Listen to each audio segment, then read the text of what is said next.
Hey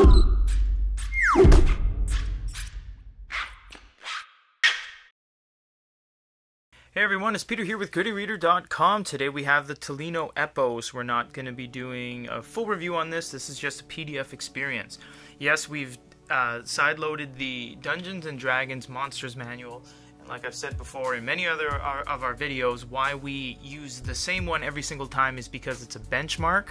We never change the actual PDF, we only change the device. So this gives us a good way to use the same PDF every single time to remain consistent. So what we're going to do is do some page turns. A little bit slow at times to do page turns. You can tap to do page turns as well. Now we're going to do some pinching and zooming. You got to be very slow. This thing can't really handle PDFs that well. After you pinch and zoom, you don't have to lift your finger off. You can continue moving around the screen as such. There's no mini-map, you don't really know where you are, but the screen is big enough that it displays quite a bit of text. Once you let go, it's about 3 seconds to render. There is no long press on any of the text, unlike Nook devices and Kindle devices. You actually can't long press. It registers as a single press. Up top here you have change to landscape, table of contents.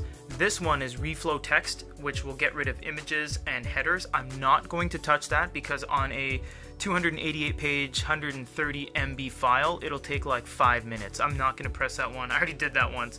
You have bookmarks, glow light, fit to width, so it'll fit the page to the width. And then you have zoom in and zoom out if you want to go step by step, like so, rather than pinching and zooming. You do have a slider bar down below. You can use these toggles as well to change pages, and if you click out of the menu here, I think it'll yeah, you gotta be really gentle because it kind of, you know, you gotta wait for it to actually process. If you double tap, it actually just brings up the bar again. It doesn't actually reform the screen back to its original size, which is kind of weird because just about every other e-reader in the world does that.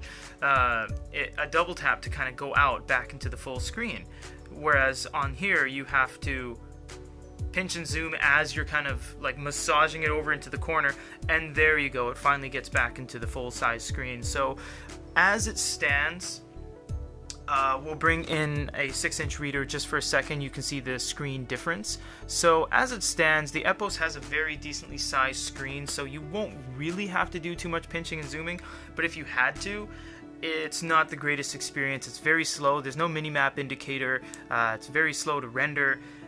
It's not easy to move around. It doesn't really have an A2 mode to kind of speed things along. Not the greatest PDF experience, but if you had to use a PDF, it absolutely can do it, and on side-loaded content. For ereaders.com, this is Peter.